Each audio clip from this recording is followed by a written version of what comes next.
Bismillahirrahmanirrahim. Assalamualaikum warahmatullahi wabarakatuh. Alhamdulillah ala ni'matil iman wal islam, wassalatu wassalamu ala asrofil anbiya wal mursalin wa ala alihi wa sahbihi ajma'in, amma ba'du.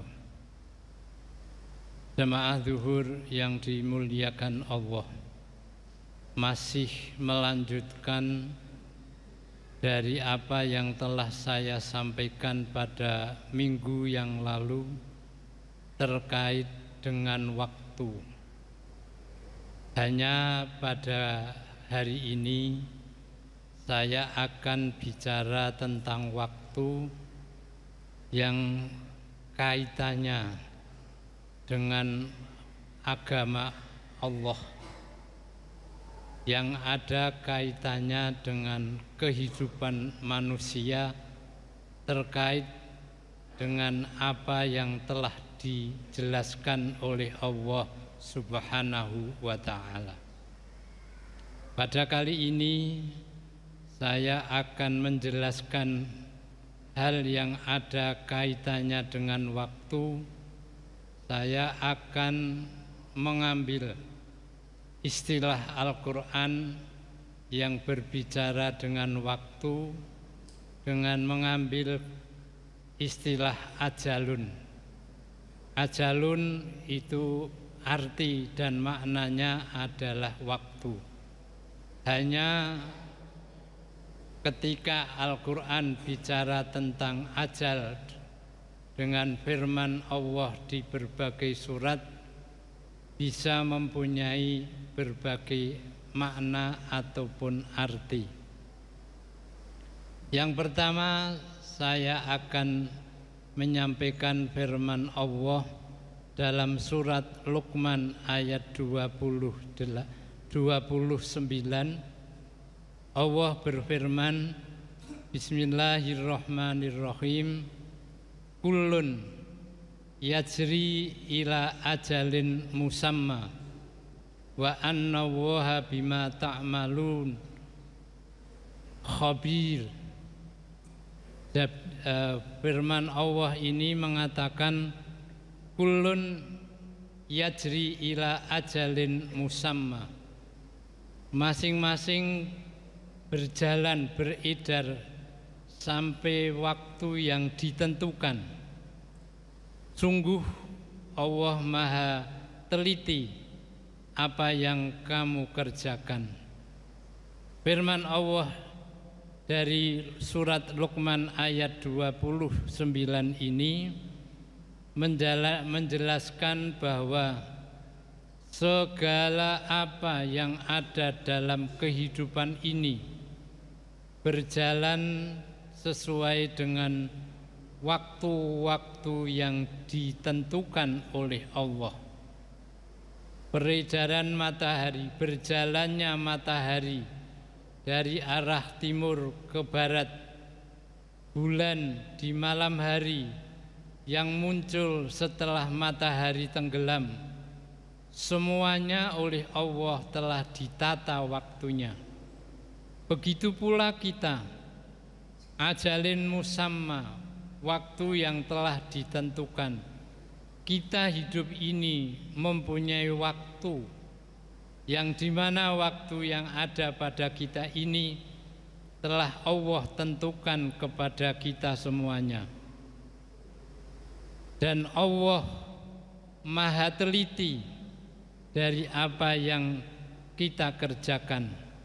Segala sesuatu yang dikerjakan oleh manusia dengan ketetapan-ketetapan Allah, dan Allah akan mengetahui segalanya. Kemudian dalam firman Allah surat Ar-Ra'd, likulli ajalin kitabun, untuk setiap masa ada kitab tertentu. Artinya segala sesuatu itu sudah ada garis hukum ketentuannya. Allah sudah menentukan bagaimana dan apa yang akan terjadi pada diri kita semuanya telah tertulis, telah ditetapkan oleh Allah Subhanahu wa ta'ala. Inilah yang harus masuk di dalam pikiran kita, masuk di dalam hati kita, bahwa segala apa yang ada pada diri kita akan ada ketentuan-ketentuan waktunya, yang apabila waktu itu sudah datang kepada kita, maka pasti akan terjadi, tidak bisa diundur dan tidak dapat dimajukan, diakhirkan. Kita semuanya tidak bisa meminta apa yang telah menjadi ketentuan Allah. Idza jaa, apabila waktu yang telah ditentukan oleh Allah, kita akan hanya bisa menerima, tidak bisa la yastaqdimun wala yastakhirun. Apa yang walikulli ajalin musamma, wa idza jaa ajaluhum la yastakhiruna sa'atan wala yastaqdimun. Kata ajalun dalam firman Allah surat Al-A'raf ayat 34 ini, likulli syai'in ajalun, ada waktu. Waktu di sini yang dimaksud adalah kematian. Fa idza jaa ajaluhum la yastakhiruna sa'atan wa la yastaqdimun. Bila datang waktu kematian pada kita semuanya, kita tidak bisa meminta kepada Allah untuk diakhirkan atau dimajukan. Kalau sudah ketentuannya jam 1, ya sudah, jam 1 itu terjadilah apa yang telah menjadi ketentuan-ketentuan Allah. Oleh karena itu, karena seperti itu keadaan, waktu yang ditentukan oleh Allah tidak mungkin akan kita hindari. Maka ada firman Allah yang menasihati ketika kita masih mempunyai waktu. Wangfiku mimma rozaknakum min qabli ayyatiya ahadakumul maut fayaqula rabbi laula akhartani ila ajalin qarib fa asaddaq wa akun minas sholihin. Wa akun minas sholihin, menjadi penutup dari firman Allah surat Al-Munafikun ayat 10. Wangfiku mimma rozaknakum, saat ketika kita masih hidup di dunia dan memperoleh rizki dari Allah, kita di dunia ini semuanya dijamin oleh Allah rizki. Ada yang banyak, ada yang sedikit. Ketika kita mendapatkan rizki dari Allah Subhanahu wa ta'ala, maka Allah mengajarkan dari rizki yang telah diberikan oleh Allah itu untuk diinfakkan, disodakohkan, dibuat amal yang baik sebelum datang kematian. Min qabli ayyatiya, sebelum datang kepada kita kematian. Kalau kita sudah mati, kita tidak ada yang dibawa, tidak membawa apapun kecuali selembar 2-3 lembar kain putih. Segalanya ditinggalkan oleh kita, yang akan menjadi milik kita. Meskipun kita mempunyai harta bermiliat-miliatan, kalau kita sudah mati, kita tidak membawa dan tidak akan bisa memiliki yang bermiliat itu kecuali harta yang diinfakkan diinfakkan, yang digunakan untuk beramal soleh, itulah yang akan menjadi milik kita yang sesungguhnya. Yang kita tinggalkan akan menjadi waris anak cucu kita. Ya, tidak dibawa, yang dibawa adalah yang diinfakkan. Maka sebelum datang kematian kita, manfaatkan harta sekecil apapun, gunakan untuk beramal baik. Ya'mal mithqala dzarratin khairon yarah. Allah tidak menghendaki yang banyak untuk kita keluarkan, tetapi Allah hanya menghendaki sekecil apapun yang ada pada diri kita, keluarkan untuk diinfakkan. Alladzi khalaqal mauta wal hayata liyabluwakum ayyukum ahsanu amala. Yang menciptakan mati dan hidup adalah Allah. Dalam saat ketika kita hidup, Allah memberi garis kepada kita, liyabluwakum, untuk menguji siapa di antara kamu yang paling baik amalnya, bukan yang paling banyak amalnya. Maka wangfiku mimma rozaknakum, keluarkan sebagian, tidak usah semuanya, sebagian sekecil pun yang kita miliki, kita berinfak kepada mereka yang membutuhkan. Ada sebuah hadis, Rasulullah memberi kepada kita sebuah pelajaran. Andai datang ke rumah kita seorang peminta-minta yang menggunakan kendaraan atau berkuda, berpakaian perlento, berkuda, dia minta, beri, karena dia minta, membutuhkan. Ada yang mengatakan dalam sebuah hadis, jangan kau biarkan orang fakir miskin pengemis itu pulang dari rumah kita yang meminta-minta tanpa membawa sesuatu dari kita. 100 rupiah.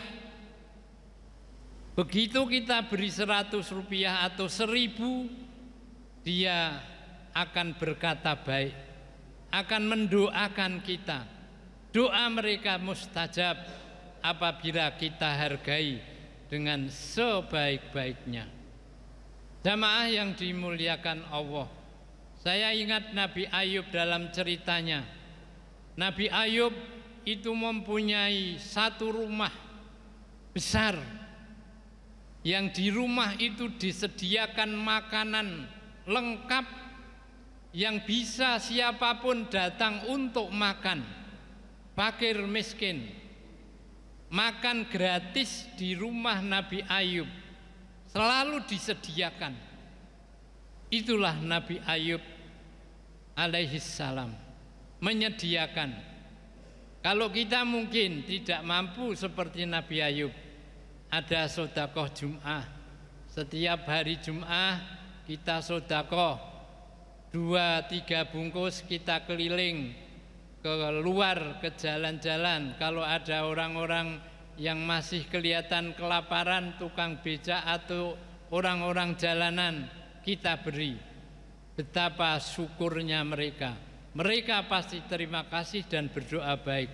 Tidak mungkin dia misuh-misuh kepada kita semuanya. Jamaah yang dimuliakan Allah, kalau kita berbicara tentang waktu, maka apapun waktu itu akan tiba pada saat yang apabila Allah sudah menentukan. Peristiwa yang baru saja terjadi, seorang jenderal Ferdi Sambo, betapa kuatnya kekuasaan dia, betapa hebatnya dia mengatur orang, mengatur jenderal-jenderal, mengatur Kopassus, komando khususnya dia, pasukan khususnya dia, untuk melakukan apa yang dia mau. Tapi ketika Allah sudah menentukan jaa ajaluhu, datang waktunya, tidak usah dibongkar orang lain. Tidak perlu orang lain membongkar busuknya. Dia telah membongkar sendiri. Ja'al haq, kebenaran itu datang, maka kezaliman akan tenggelam, akan hancur. Yang muncul adalah kebenaran-kebenaran yang tersembunyi akan bermunculan menghancurkan sebuah kebatilan. Kita tidak perlu takut. Jika Allah sudah menghendaki itu waktunya, ternyata tanpa harus dibongkar oleh kita, oleh orang lain, Dia telah membongkar kebusukannya. Semuanya ada waktunya. Semuanya Allah akan menentukan apa yang telah menjadi ketentuan Allah, maka apapun akan terjadi pada semua makhluk, semua hambanya. Itulah yang digariskan oleh Allah, likulli ajalin kitabun. Segala sesuatu itu ada waktu yang sudah ditentukan oleh Allah. Dan Allah apabila sudah menentukan, maka ketentuannya itu pasti terjadi. Kita tidak bisa menerima, tidak bisa menghindar, dan kita hanya bisa menerima apa yang telah menjadi qadha dan qadarnya Allah. Kullu syai'in maktub, segala sesuatu itu tertulis. Dan apa yang telah tertulis, apakah kita akan mendatangi yang telah tertulis oleh Allah atau Dia yang mendatangi pada kita? Itu semuanya pasti akan terjadi. Mudah-mudahan apa yang saya sampaikan kepada panjenengan menjadi sebuah renungan kita semuanya, bahwa kita semuanya ada ketentuan-ketentuan waktu yang telah ditetapkan oleh Allah. Billahi taufiq wal hidayah. Wassalamualaikum warahmatullahi wabarakatuh.